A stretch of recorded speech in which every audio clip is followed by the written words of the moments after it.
interrupt you, but what's the reaction to this whole White House team that has emerged?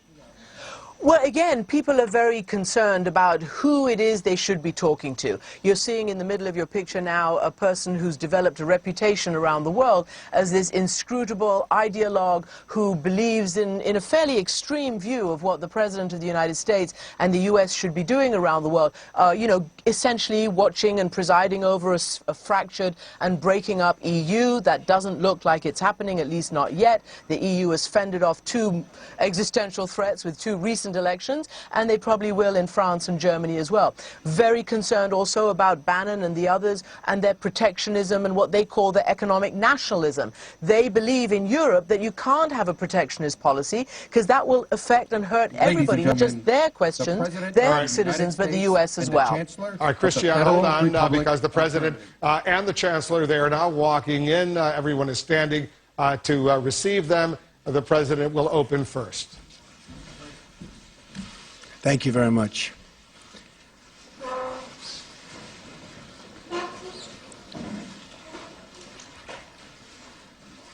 Chancellor Merkel, it is a great honor to welcome you to the People's House, the White House.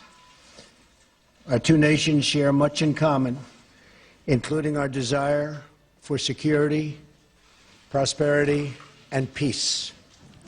We just concluded a productive meeting with the German and American companies to discuss workforce development and vocational training. Very important words. Germany has done an incredible job training the employees and future employees and employing its manufacturing and industrial workforce.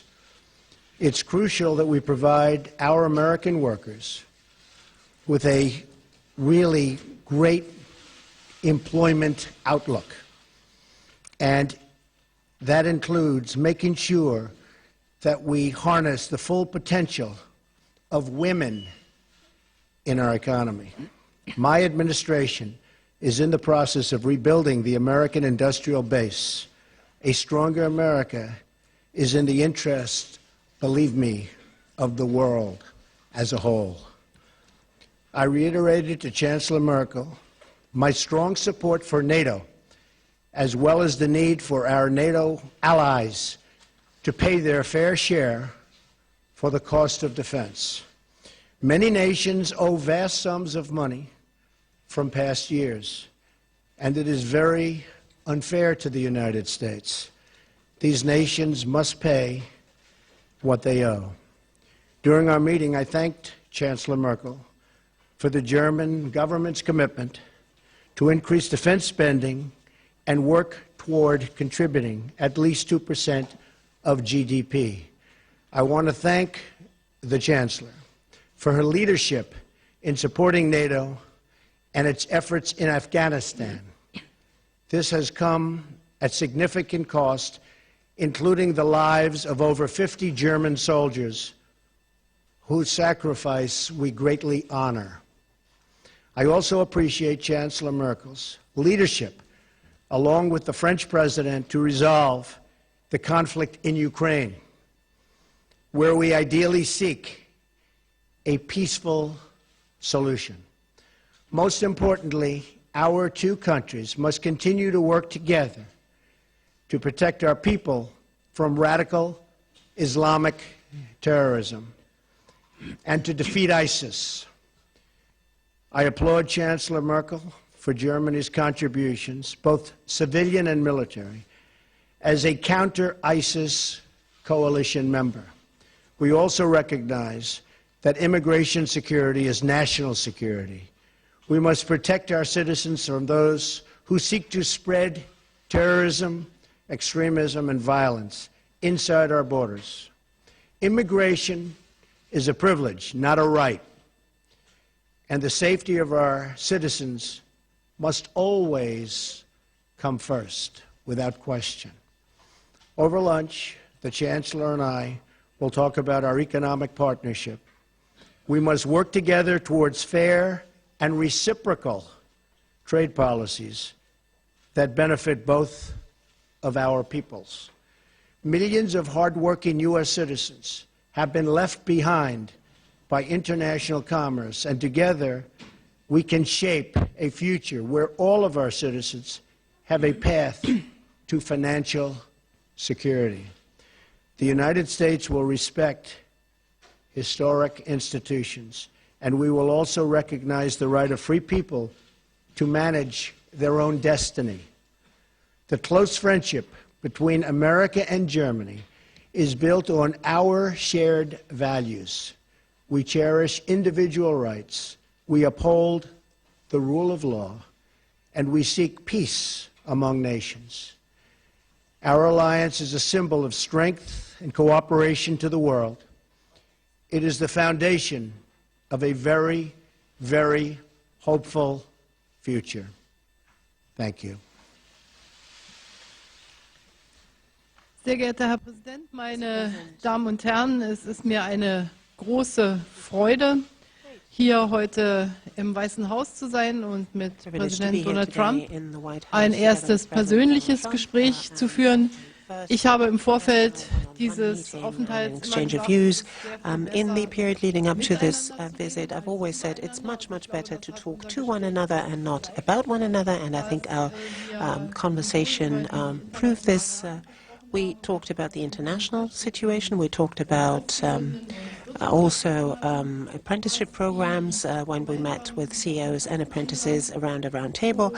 As regards the shared interests that we have, let me look back into the past. We, the Germans, owe a lot to the United States of America, particularly as regards the economic rise of Germany. This was primarily due to the help through the Marshall Plan. We were also able to regain German unity after decades of the United States standing up for this together with other allies and standing by our side during the period of the Cold War. And we are very gratified to know that today we can live in peace and freedom as a unified country due to that. So I was gratified to know that the President underlined how important he thinks NATO is. NATO is of prime importance for us, and it was not without very good reason that we said during our summit meeting in Wales that also Germany needs to increase its expenditure. We committed to this 2% goal until 2024. Last year we increased our defense spending by 8%, and we're going to work together again and again on this. And we said that obviously defense and security has a lot of different assets and facets to it. On the one hand, it's supporting missions in Africa, for example. It's also promoting development assistance, but it's also helping missions in Africa, for example, in trying to stand up for their own safety and security. We continue to be in conversation. What was important for us today was that we were able to talk about Afghanistan, talk about what, as the President quite rightly said, the continuing mission of Germany in Afghanistan. I am very glad that the United States are intending to continue to commit to the Afghan mission as well. Together we fight against Islamist terrorism. Germany is going to step up its work and is going to continue its work in Afghanistan and also in Syria. We're going to monitor the situation there very closely. We're going to work on political solutions in Syria, but also in Libya, what we talked about. I am very gratified to know that the American administration and also the President personally commit himself to the Minsk process. We need to come to a solution of this problem.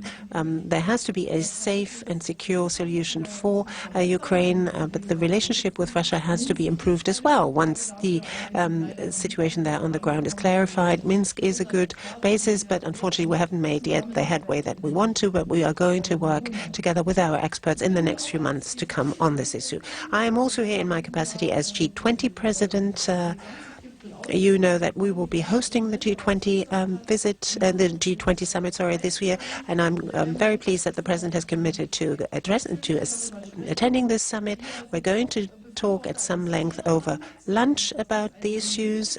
We say this has trade has to be rendered fairer. There has to be a win-win situation. We can talk about the details of that. We've already seen today when we had an exchange with our CEOs and also with our apprentices what sort of potential we can tap, what sort of potential our two economies have. It's very moving to see, particularly meeting with these young people, what sort of work towards the future is being done by our companies there. So particularly in this period where we are transiting from traditional manufacturing to Industry 4.0, capacity building, skills are so important, incidentally, not only for young people, but also for those who maybe have lost their jobs and need to be reskilled in order to find a job again. And that is an issue I know is very important for you here in the United States, but it's also important for us in Germany. So I can say there are a number of issues where we will continue to cooperate very closely on the level of our experts, but also on our level. We had a very good first exchange of views, so I'm very much looking forward to the talks we will have over lunch. Thank you.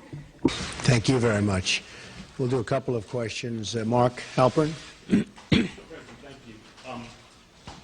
lot of Americans now have anxiety, like 8 years ago, as the government here debates what to do about health care. So I'm wondering if you can tell people what your bottom lines are, what's non-negotiable. You talked in the past about saying no one should deny health insurance if they can't afford it. You talked about The gentleman needs to use a microphone. Are those your part of your bottom line? Would you veto any piece of legislation that violated those? Madam Chancellor, I'll ask you. President Trump's got a different style than most recent past U.S. presidents. I'm wondering what you think of that style, if you think it's good for the world, or if you've got any reservations. Thank you both.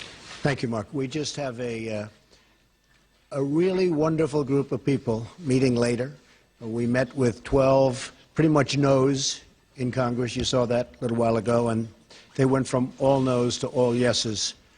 And we have a lot of yeses coming in. It's all coming together. We're going to have great health care.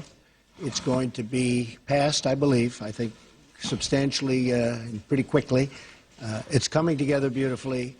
You have the conservative groups. You have other groups. Everybody wants certain things. In the end, we're going to have a great health care plan. Now, I have to tell you that Obamacare is a disaster. It's failing. I was in Tennessee. We had a tremendous crowd the other night. And they have half of the state is uncovered. The insurance companies have left. And the other half has one insurance company, and that'll probably be bailing out pretty soon also. They have nobody. You have many states where they have one, and you have a lot of places now where they'll have none. Obamacare will fail. It will fold. It will close up very, very soon if something isn't done. I've often said politically the best thing I can do is absolutely nothing. Wait 1 year, and then even the Democrats will come say, please, please, you got to help us. But it's not the right thing to do for the people. We have a great plan. We have a plan that's getting more and more popular with the Republican base, with the conservative base, and with people generally. The press has covered it very inaccurately. People are truly covered well. And I think it's going to be something that's going to be a model to be looked upon. I'll tell you after we're finished.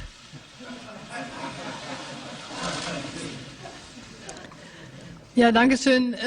Ich Thank you bin very hier much. als Bundeskanzlerin Well, der I'm here as Chancellor of the Federal Republic of Germany. I represent German interests. I speak with the President of the United States, who, well, stands up for, as is right, American interests. That is our task, respectively. And I must say that I was very gratified to know the very warm and gracious hospitality with which I've been received here. We held a conversation where we were trying to address also those areas where we disagree, but to try to bring people together, try to show what is our vantage point, what is the American vantage point, and then try to find a compromise which is good for both sides, because we need to be fair with each other. Each and everyone is expecting for his or her leader that something good comes out of it for their own people.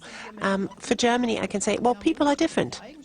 People have different abilities, have different characteristics, traits of character, have different origins, have found their way into politics along different pathways, which, well, that is diversity, which is good. Sometimes it's difficult to find compromises, but that's what we've been elected for. If everything just went like that without problem, well, you didn't need politicians to do these jobs. Frau Dunz. Ms. Dunz, please. Christina Dunz, Deutsche Christina Presseagentur. Dunz from Frau the German press Bundeskanzlerin, mit agency. Ihrer Madam Erfahrung Chancellor, aus der DDR äußern Sie given the immer die experience of the Zuversicht, dass Mauern GDR, auch you wieder are always fallen saying können. that you are so Für wie confident that gefährlich walls halten can Sie fall die also. Abschottungspolitik For how des dangerous do you think this US-Präsidenten isolationist mit policy seinen of the geplanten US president Importzöllen is, und what auch with the seiner import Einschätzung für die Europäische Union tariffs that he's Gemeinschaft? plans, and also with the fact that he Ist es doesn't nicht auch think eine the Gefahr für EU Amerika, doesn't wenn America deal with First the EU die in a very Europäische respectful Union way. And schwächen würde? Mr. President, Und America was first, macht don't you ihn think eigentlich, that warum this macht ihn is going eigentlich to die weaken also the Pressevielfalt European so Union? große And why Angst, are you dass so auch scared tatsächlich of sprechen und Dinge diversity in the behaupten, news and in the media, that you speak so often of fake news, and that things, after all, in the end cannot be proven? For example, the fact that you have been wiretapped by Mr. Obama. I go first? Ooh. Nice, friendly reporter. Well, first of all, I don't believe in an isolationist policy, but I also believe a policy of trade should be a fair policy. And the United States has been treated very, very unfairly by many countries over the years, and that's going to stop. But I'm not an isolationist. I'm a free trader, but I'm also a fair trader. And our free trade has led to a lot of bad things happening. You look at the deficits that we have, and you look at all of the accumulation of debt. We're a very powerful country. We're a very strong country. We'll soon be at a level that we perhaps have never been before. Our military is going to be strengthened. It's been depleted. But I am a trader. I am a fair trader. I am a trader that wants to see good for everybody worldwide. But I am not an isolationist by any stretch of the imagination. So I don't know what newspaper you're reading, but I guess that would be another example of, as you say, fake news. Okay. Also ich möchte es einfach mal so sagen. Well, allow me, if I may, to put it in the following terms. We haven't yet had time to talk at a great length about economic issues, but I would say that the success of Germany in the economic area, but also on security and peace, that the success of Germans have always been one where the German success is one side of the coin, and the other side of the coin has been European unity and European integration. That's something of which I'm deeply convinced, and I'm not only saying this back home, I'm saying this here, I'm saying it in the United States and also here in Washington in my talks with the President. Secondly, I believe that globalization ought to be shaped in an open-minded way, but also in a very fair way. Freedom of movement within the European Union, for example, is a very important element of our economic progress. Of peace has been for many, many decades. The European countries for many, many centuries waged wars against each other. We have to protect our external borders because, and there we have to work on the basis of mutual interest with our neighbors. Migration, immigration, integration has to be worked on. Obviously, traffickers have to be stopped, but this has to be done while looking at the refugees as well, giving them opportunities to shape their own lives where they are, help countries who right now are not in an ability to do so, sometimes because they have civil war. I think that's the right way of going about it, and this is obviously what we have an exchange of views about. But my position is the one that I've just set out for you. I might add that we have many plants and factories coming back into the United States. Many jobs are coming back to Michigan, to Ohio, to Pennsylvania, to a lot of places where they were losing jobs. And we will have a different policy, but it's going to be a great policy for not only the United States, but a great policy worldwide. And I look very much forward to it. Kevin Cerulli. Yes, Mr. President, you have received your healthcare. What exactly, sir, do you think we're doing about this Republican Party? And then in terms of trade, what areas of common ground do you think you're able to have with German governments? And then Chancellor Merkel, what do you anticipate could be a concession point that you would be willing to give to the administration in terms of that negotiation? Well, Kevin, I think we have a very unified Republican Party. After all, we have the presidency, we have the House, we have the Senate. And we're getting along very well, I will tell you. And if you were at the meeting that I just attended, where we took 12 no's or semi-no's, no yeses, and within a short period of time, everybody was very much on board. And a commitment to vote yes. I think we have a very unified party. I think actually more unified than even the election. You see, when they talk about me, I seem to be very popular, at least this week, within the party, because we have our highest numbers, the highest numbers that I've ever had in the party. So I think there's a great unification. Healthcare is a very, very difficult subject. It's a very complex subject, and it's a subject that, you know, goes both ways. You do something for one side, and the other side doesn't like it. But it's really something that's come together very well, and I think it's going to be very, very popular, extremely popular. On trade, with Germany, I think we're going to do fantastically well. Right now, I would say that the negotiators for Germany have done a far better job than the negotiators for the United States. But hopefully we can even it out. We don't want victory, we want fairness. All I want is fairness. Germany's done very well in its trade deals with the United States, and I give them credit for it. And I can speak to many other countries. I mean, you look at China, you look at virtually any country that we do business with, it's not exactly what you call good for our workers. I mean, you look at the horrible NAFTA transaction. NAFTA has been a disaster for the United States. It's been a disaster for companies, and in particular, it's been a disaster for the workers. A lot of the companies just moved. But the workers are screwed, and it's probably the reason I'm standing here. Maybe number one, that, and maybe the military, building up our military, which we will do, and we will be stronger than ever before, and hopefully not have to use it. But we will be stronger, and perhaps far stronger than ever before. But it's probably the reason I'm here, is when you talk about trade. So I think that we are going to be a very different country. I think we're going to have great values. But in terms of our military, it's going to be much stronger, and our trade deals are going to be good, solid deals, not deals that lead to closing plants and tremendous unemployment. Okay? Thank you. Yes, ma'am. Wenn wir über Handelsabkommen sprechen, When we speak about trade agreements, then the European Union is negotiating those agreements for all of the member states of the European Union. But obviously there's also input by the member states. They bring to the table what's important to them. We have underlined as German industry, German business community, and have made the experience that any kind of agreement that we have concluded, for example, at the very latest with South Korea, brought us more jobs, actually. People were very much concerned about losing jobs, for example, the automotive industry, but in the end it turned out, particularly as regards South Korea, in the end it turned out that both sides benefited. And I think it's only fair. That's the purpose of concluding agreements, that both sides win.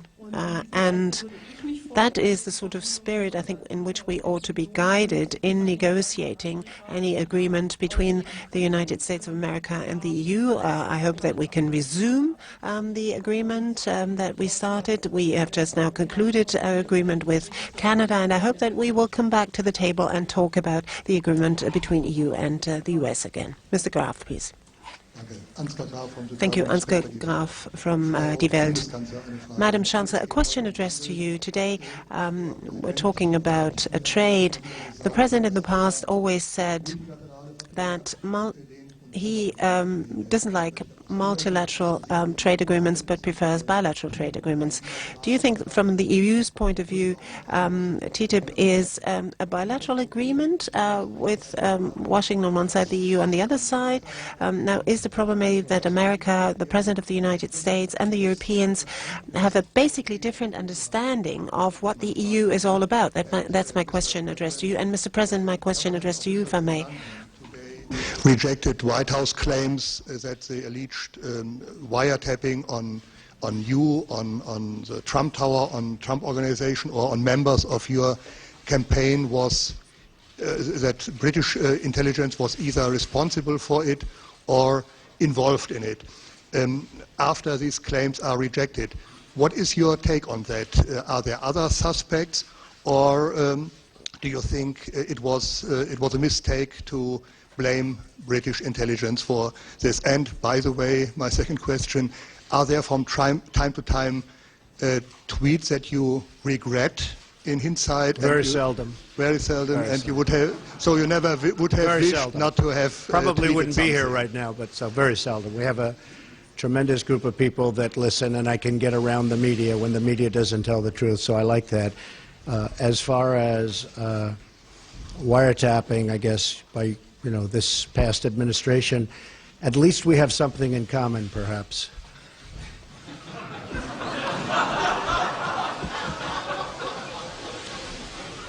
And just to finish your question, we said nothing. All we did was quote a certain very talented legal mind who was the one responsible for saying that on television. I didn't make an opinion on it. That was a statement made by a very talented lawyer on Fox. And so you shouldn't be talking to me, you should be talking to Fox. Okay? Thank you. Ja, ich glaube, dass der Präsident Well, seine I believe Philosophie that dargestellt hat, was the President has clearly set out his philosophy as to what trade agreements have to bring about for the American side as well. I personally don't think that Germany needs to negotiate and not the European Union. We've devolved our competences to the European Union, so the European Union, or rather the Commission, negotiates on behalf of the member states. So that's not going to prevent us from concluding agreements. For me, indeed, this would be then qualify as a bilateral agreement between the EU and the United States if we had it. But the question is, will it be of benefit to both countries or not? And let me be very honest, very candid. A free trade agreement with the United States of America has not always been all that popular in Germany either. There have been less demonstrations against this free trade agreement in the United States than in Europe and also in Germany. So I am very glad to note that apparently the sort of perspective on that has changed a little bit, at least in Germany too. Thank you very much. Great honor. Thank you. Thank you, ma'am. Thank you.